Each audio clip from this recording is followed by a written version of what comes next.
He's a dancer, a choreographer who's performed on stages around the world. But then he left the world of dance to study journalism, and then he went on to get a PhD in creative writing. Now, Dr. Kendall Klym is here on Writer Talks to share his amazing story and also read from his winning short story that's going to be published in the Two Sisters Writing and Publishing International Anthology of Stories. I'm Elizabeth Ann Atkins, and here on Writer Talks, I interview the winners of our short story contest. So please join me in welcoming Dr. Kendall Klym. And I'm so excited he's coming to us live from the forest of Connecticut in the beautiful majesty of Mother Nature. Welcome, Kendall. Thank you so much. I really appreciate your accepting my story, and I'm humbled by your interest in me and in my work. I'm just blown away. When I read your bio, I'm like, oh my gosh, you went to New York. Your father drove you hours every day to go study dance in New York while you were growing up in Connecticut. That's such a beautiful commitment from your family. Your photos are gorgeous. I don't know how you can bend like that, but it's not remarkable. As much as I used to.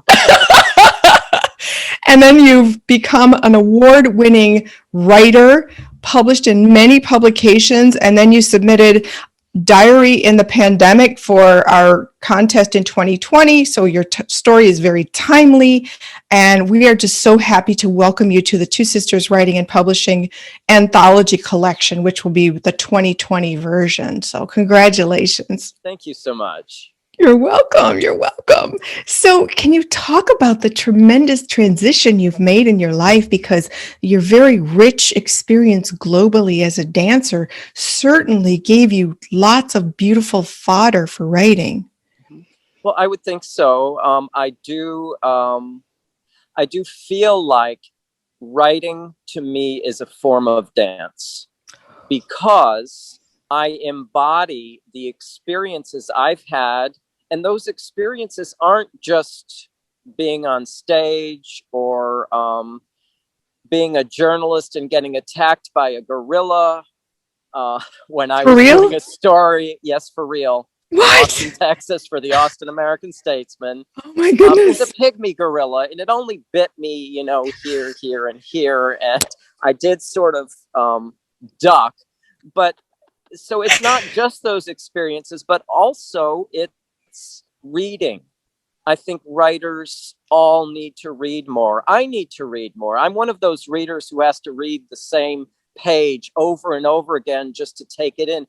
And what I mean by embodying it is to it is to literally ingest another writer's work and relate it to my own life. Yes. And have a relationship with someone. I do prefer writers from other eras. So it's a relationship with someone I've never met, won't meet in this lifetime because the person's already dead. And I think that's one of the most fantastic things we can do with our lives, is to read. Read other people's work. And so I'm humbled by that. And then I'm influenced by that, as well as my own experiences. And I like to mix and match things that don't seem to mix and match. Ooh. I moved to New York at age 16 to train, because traveling 6 hours a day, 4 days a week with my father driving me wasn't going to work through the entire high school experience. So I moved to New York, and New York was not for me. This is what I like. It's so beautiful. I don't know if you can hear the brook and the little waterfall behind me, but that's me. As well as beautiful. Agricultural lands. I like forests, hills, and agriculture. And there I am studying to train to be a ballet dancer. So it's dichotomies. And so what doesn't really mix and match? How can you really feel like an outcast, which is the title of my latest book that I just completed, we'll say the first draft of the whole thing, which has many drafts of 17 short stories. Wow. Of which Diary in a Pandemic is one of, but how not fitting in.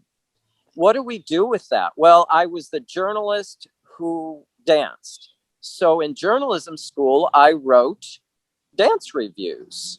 Wow. Arts reviews and news stories. I had to do obituaries as well. And so I have created a story that just won a couple months ago. It's not out yet. The Friction Fiction Contest.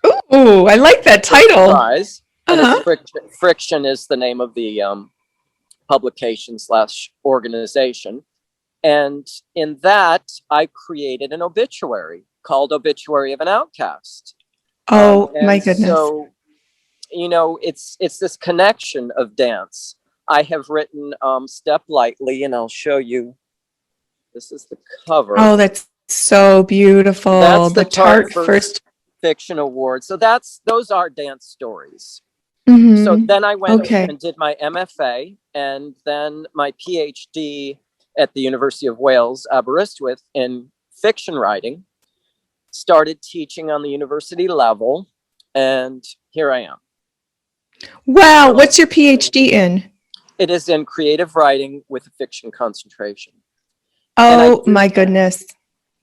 I do consider myself a formalist, so I take other forms, the obituary writing. That's not traditional fiction story writing. Diary in a Pandemic is a diary format, which incorporates journalism. Mm-hmm. Dancers seem to creep into my stories no matter what I focus on. Not this one really, but I love movement. It. It's how does a person move, and that sort of helps me build plot as well as character.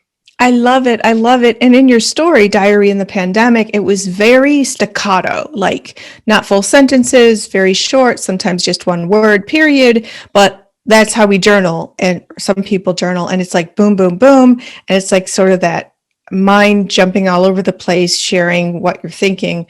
It's really, really interesting to read. It's like a chronicle of what you're going through, or the characters going through during the pandemic and with an illness, and talking about graphic details too. Like diarrhea. Yeah. Well, I mean, that's just it. I tell my students authenticity is really important. Yes. And you got to show people where it hurts. Ooh, yes, yes. You, the writer, and that's going to develop into characters who are not you, but have a part of you. And yes, I ended up ill at the beginning of the pandemic, the coronavirus pandemic, with a strep throat. How scary. I used for the first time ever telemedicine. The doctor said clindamycin. I didn't know that it causes acute colitis. And I did get that. And it was horrible. And I thought, am I going to go to a hospital? I can't go to a hospital. And so what am I going to do? So I'm going to write a short story. I have to work on this book anyway, especially since I'm looking for a tenure track position as opposed to a lectureship, which I've had. It's hilarious. That's what we do. We just move on. Wow, it's so interesting. On my other show, 2 women have recently talked about writing through grief as their therapy, their healing. And writing is such a powerful tool for whatever ails you. That's amazing. You're like, no, I'm not going to the hospital. I'm just going to write. That's awesome. Yes, and I did end up getting a separate antibiotic that did cure the colitis. Oh, good. Wow. But yeah, it's sort of like show people where it hurts. That's where you start. And what's difficult, because this happens in a lot of MFA programs and writing workshops, people get pretentious because, everyone's writing about zombies or whatever. And look, let's use as many thesaurus words as we can. Well, Amy Tan talks about, in one of her essays, she gives a sentence that she wrote when she was at the beginning of her writing career, and every other word was, 7 syllables or something. And she said it was awful. And I think to myself, yeah, that's how I used to write when I was 18. And I had a professor come up to me and say, well, you are so good with the thesaurus. But ... And so when we focused on our pain, our spirituality, the fact that you went on a bike ride today, the fact that I went hiking the other day to a place I hadn't been to in over a year, and saw, oh, this tree is down, and things change even in the woods. And there was a sense of grief about the pandemic, about life, about how many people have died. You know, all of that sort of affected me. Show people where it hurts. Show them your vulnerability. And if you're in a workshop where people are all just showing off, and your vulnerability, if you do show it, people, instead of praising you, criticize you for it. That's why in my workshops, and I guess I am showing off by saying that, not really. I really care about students and writers. We have a rubric in which you don't criticize. Your critical commentary is going to be one of questioning. So when your character fluctuated between being an extrovert and an introvert between page 1 and page 2, was there some reason? Did I not get it? Yes. It's so much nicer than saying your character is really inconsistent. That just makes me want to slap somebody in the face. That's not a positive workshop. Right, it's not how to teach writing. It's not how to write. And I've seen people go from writing for hours and hours every day to not writing at all, and just hitting the bottle instead. Oh, and wow. I will not have my students be intimidated. And when I'm in my own workshops with friends or whatever, we have, a certain level of, a moral sort of code that we follow. And I would urge anyone who's involved in a writing workshop, if you find that you are getting to feel less and less confident and beaten down, get out of the workshop. Right. Find another one. Yes, it should be very nurturing. It should be very gentle. As a book coach, I'm very, constructive criticism can be given in a gentle manner. And multiple writers who've been on this show have talked about how their writing circle, their group, their team has been instrumental in their success. So thank you for sharing that. The community is so important. So would you like to read a bit from your story? Sure. I would. And I'm on black bear alert because you said there's bears in those woods. So I'm like totally watching behind you. Yeah, I had said, so people listening to the YouTube video, I had said when I talked to Elizabeth before this call, I said, if you see a black bear behind me, tell me. Because last summer, my mother was she was reading the paper and then she put it down and she closed her eyes, and I'm in the bathroom overlooking this backyard, and I see this gigantic black bear. And I thought, okay, if I go around the corner out the door, the black bear could have attacked her. So I opened the window and I'm screaming at the thing, scared her half to death. And the black bear just kind of looked at me. Excuse me, this is my territory. What are you doing? He just kind of slowly lumbered off as if to say, you certainly haven't scared me, little guy. And so I think, okay, well, I've got a relationship with this bear. It's going to be the same one, because I think I know where they're hibernating in the winter. Underneath the bridge, just at the edge of the property, the brook goes under the road that my parents live on. And this is where I'm staying just for this summer. I don't normally live here, but it is my childhood home. This is the brook behind me where I caught little fish and frogs and went to the Mark Twain house in Hartford and entered the frog jumping contest. Wow, that's awesome. Never having read a single Mark Twain short story or anything else at the age of 14, I might add. But it actually led to my reading about Calaveras County and Twain and doing a tour of the home and so on. But anyway, so I will read from Diary in a Pandemic. Great. Day 1, lockdown. Woke up and turned on radio. Phrase deadly virus mentioned 26 times in single broadcast. Words of J School prof ringing through head. Don't repeat ad nauseum. Different standards these days. Glad to be on furlough. Paper doesn't want good journalists anyway.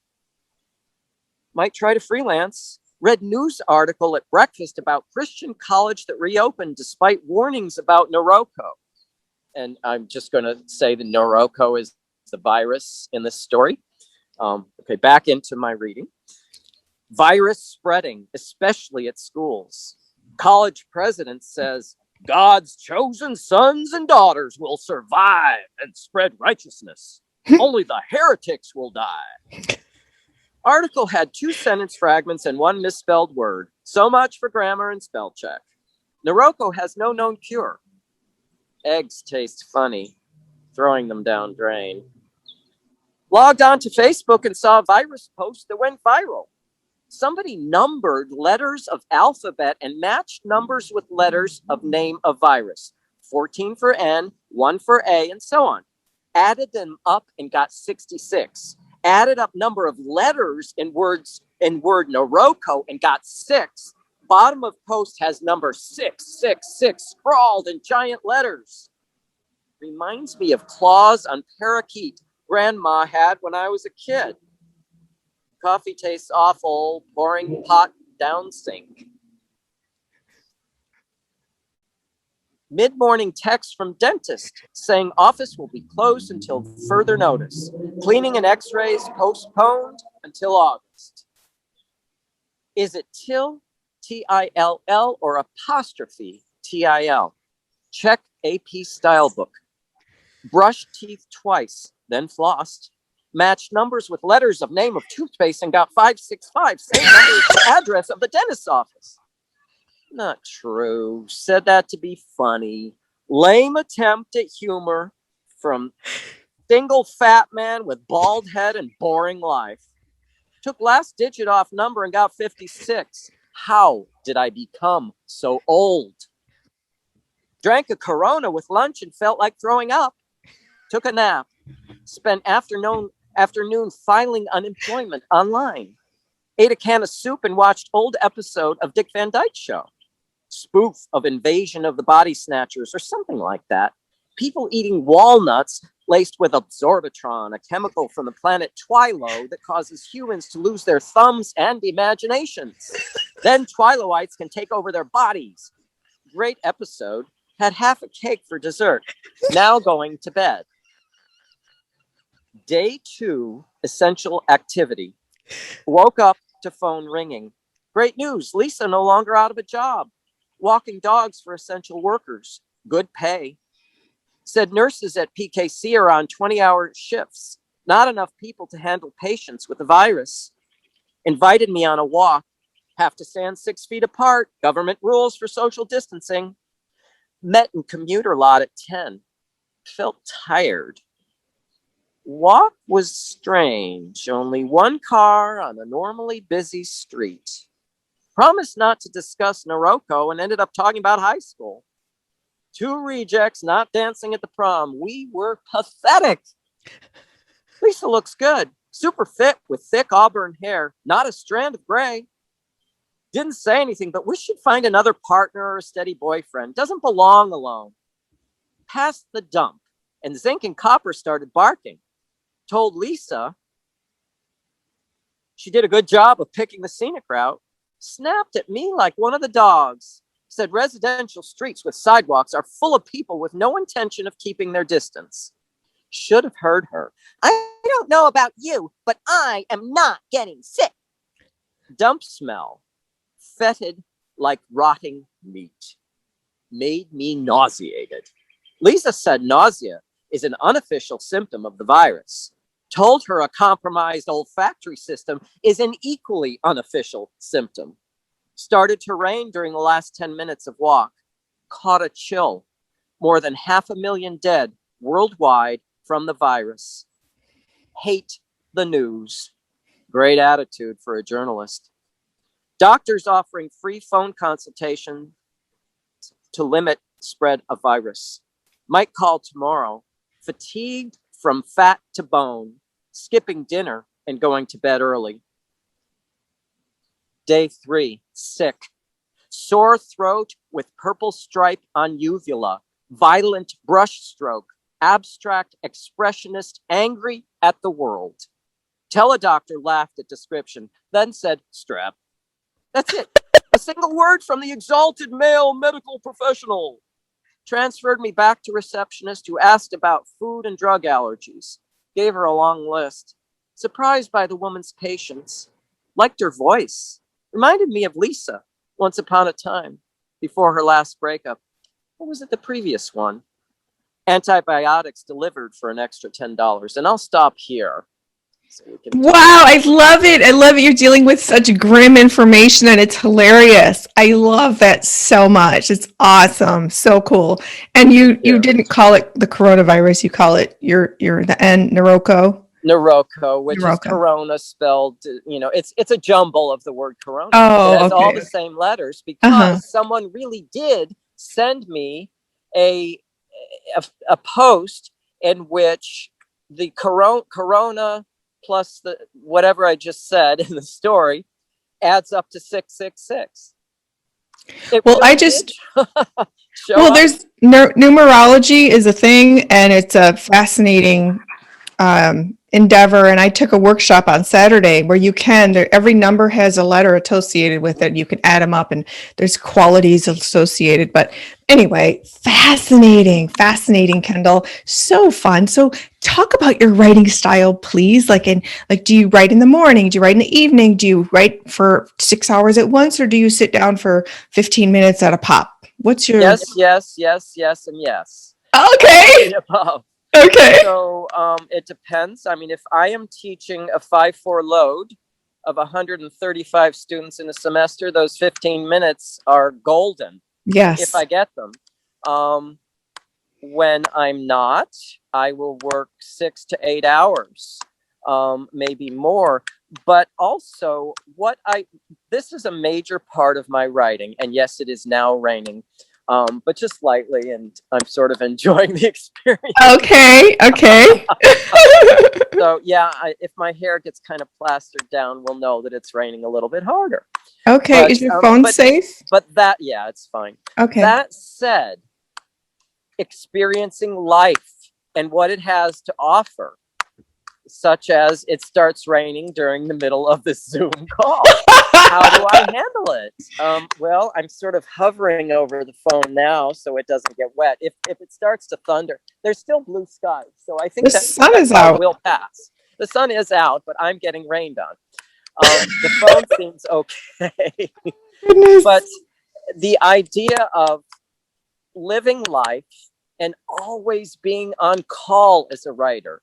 If you work at McDonald's through the drive-through, you are writing, meaning that some odd person who doesn't have change, or there's a child in the car who screams something or whatever, it's all fodder for your writing. And if we look at Willa Cather and how she wants to strip away unnecessary description, look at the description that she uses as an expression of emotion. So wait a minute. Wait, I'm just stuck on writers are always on call. When I'm bike riding, I literally have this journal, like taking a walk, and I sit and I stop on the street and write because ideas are and you don't want to lose anything. I literally sleep with a notebook because I wake up and a pen right.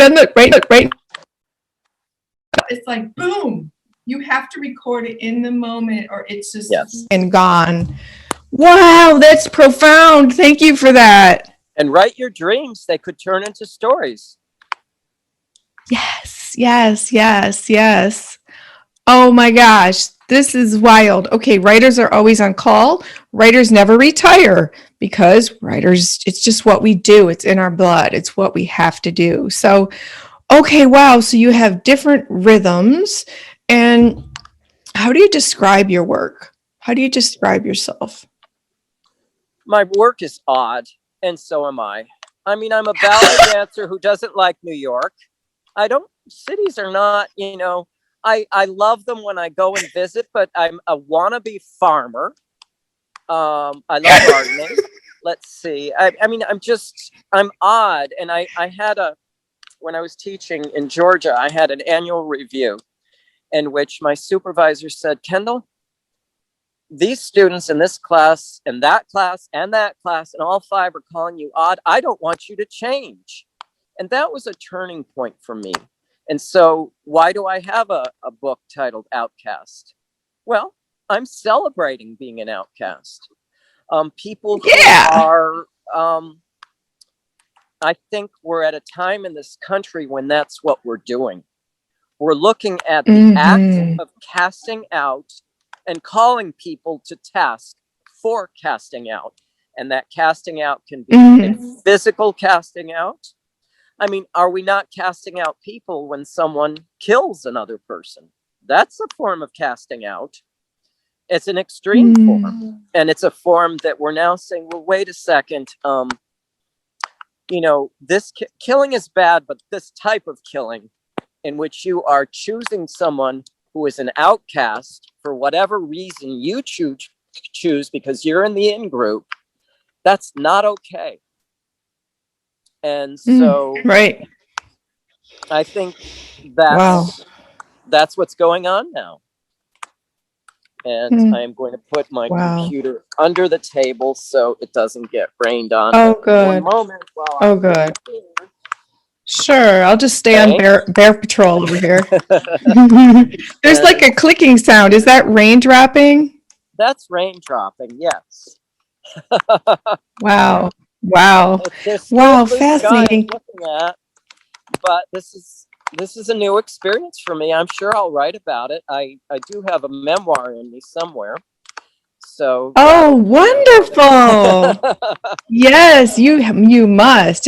You have such a fascinating life. So but, writing a memoir.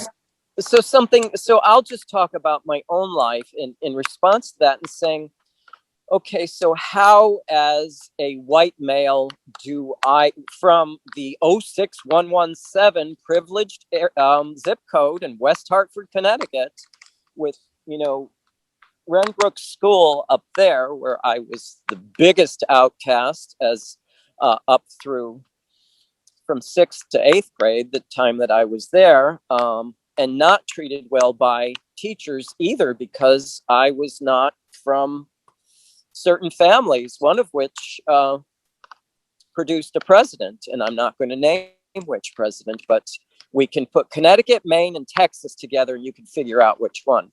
So anyway, you know, I was an outcast there. How do we take being someone who is not favored and look at others who are not perhaps not favored even more because of their skin color, because of their background, because of a lack of money, technology, whatever it may be, and reach out? So those who are privileged in one way versus not, I think LGBT people, of which I identify with, I can say I have both privilege and lack of privilege as a white male who identifies as LGBT. I see myself as a liaison between the privileged world and the not so privileged world. Wow. If you look at the work of Ocean Vuong, who wrote a tremendous poetry, several poetry collections, and now I'm trying to figure out the title of his first novel on Life on Earth. We're Briefly Gorgeous. It's a long title. I'll get it. I'll eventually get it. As I express my vulnerability of not being able to remember titles. On Earth, we are briefly gorgeous. I got it. So now I can sleep tonight and realize that I eventually got the title. And he grew up 6 miles from this bucolic setting in an extremely underprivileged, crime-ridden area in which, you know, mostly minority families doing poorly. So when I read his work and I see him writing about Connecticut privilege and lack of privilege, and knowing that I grew up so close, but my background was so different. I mean, I was sent to, I had voice and diction, ballet school, you name it, singing, piano. Parents were not wealthy, but let's face it, I have parents at my age who are 92 and 93. They waited. Wow. They moved here, saved up money, and just showered their son with privilege. And he ended up an outcast anyway. Yet I can relate to people who lack privilege, and as an educator and as a human being, I can support people across the world who are not treated well for whatever purpose. That's beautiful. Well, thank you. I have a short story that looks at what happened in Canada during World War I, which is very interesting.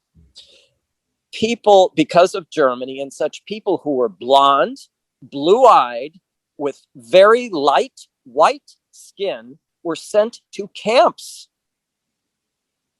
Especially women who did Scandinavian braids over their ears and over their head and such. A lot of the people, they weren't even German, they were Finnish, especially Finnish and Swedish, you name it.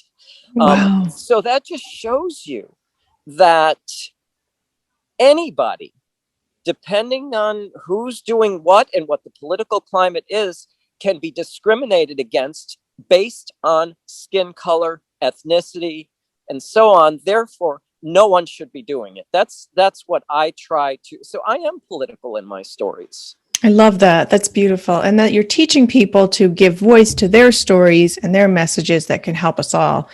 Dr. Kendall Klym, I am so honored to interview you. You are an amazing person. You're so inspiring. I love your style. I'm so glad the bear didn't show up. It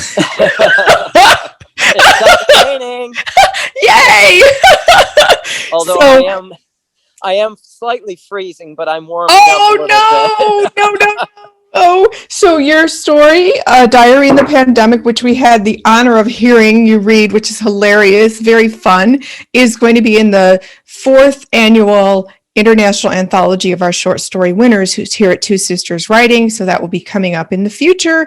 And meanwhile, we're so grateful that you contributed. Keep contributing your stories. I hope you write your memoir because your story is phenomenal. And thank you for joining me here on Writer Talks.